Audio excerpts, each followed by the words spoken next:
Jour 467. Autopsie du monde, ou comment s'en rapprocher de l'hypothèse de Médée.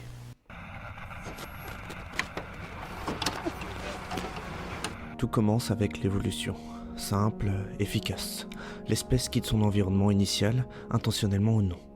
Elle est en quête d'aventure, en quête d'un mieux. Par chance ou par pari réussi, elle trouve ressources, diversification, danger. Elle découvre les joies des fruits de la terre, de la flore. Les maladies la frappent parfois, mais tout va bien, pour l'instant elle survit. Le feu est révélé, tel le don de Prométhée l'invisible, par une manipulation hasardeuse. Elle peut enfin cuisiner, se développer, grandir.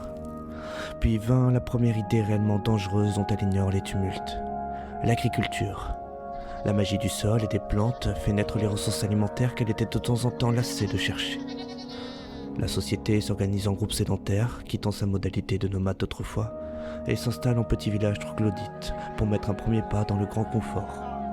Certains téméraires altruistes accourent pour répandre la nouvelle et transmettent aux autres communautés la grande équation de la production. Ils veulent qu'elle profite à tous. Les femmes gagnent peu à peu le rôle de nourricières, faisant ainsi naître les premières traces du patriarcat. Sans y faire attention, et sans pouvoir en faire la prédiction, la deuxième idée réellement dangereuse s'immisce, se transmet, se répand. La technique évolue, les armes grandissent, les conflits se perpétuent mais les maladies surviennent.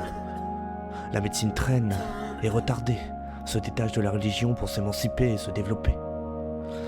Un nom est retenu, Hippocrate. Le pouvoir d'un empire mythique s'effondre sous le nom étrangement proche de son fondateur.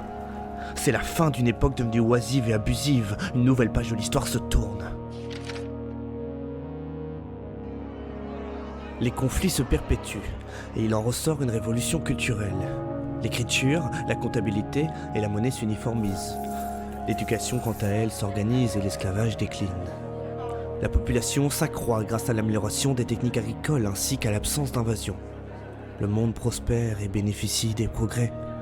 Une époque rappelant dangereusement un futur à venir, un écho perdu dans le temps.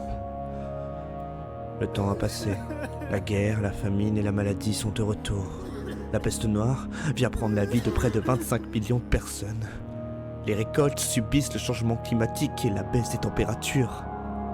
Et le système féodal mis en place à la fin de l'Empire romain vient être remis en question. Les paysans se révoltent. En parallèle, la guerre de 100 ans se déroule. Jeanne d'Arc y mettra un terme. C'est la fin du Moyen-Âge. Vient alors l'époque de la Renaissance et des découvertes. Pendant que l'art redécouvre la culture antique, les connaissances se répandent et permettent le progrès. L'ancêtre d'une toile bien connue prend vie. Une troisième idée dangereuse est née. Une invention censée pourtant aider, qui mènera à terme à la perte de l'humanité et à la désinformation. Mais pour l'instant, elle ignore tout de cela. Durant ces temps modernes, la conquête fait rage. L'esclavage alors aboli revient, et la chute de la féodalité engendre un nouveau régime sous le signe du divin. Le commerce d'esclaves reprend et permet de s'enrichir. Les inégalités du système grandissent. Un autre écho dans le temps. Malheureusement pour eux, la nouvelle diffusion de la connaissance vient remettre en question le système, grâce à des textes empreints de lumière. C'est la rupture, la révolution. Peu de temps après, un homme est sacré empereur et un empire est fondé dans la conquête. Malgré sa grandeur, son empire prendra fin. Une succession de crises, de trahisons, de sang, de tensions alimente alors les changements sociétaux et politiques. La coalition devient complexe. Les révolutions industrielles permettent l'évolution de la productivité, mais nourrit le mécontentement du peuple. Les révoltes se succèdent, la culture s'émancipe, l'art prend d'autres formes, l'école évolue pour devenir laïque. C'est le début d'un quotidien qui sera la norme dans l'avenir. L'Allemagne trahit les accords militaires. C'est la Deuxième Guerre mondiale. L'économie européenne est en ruine.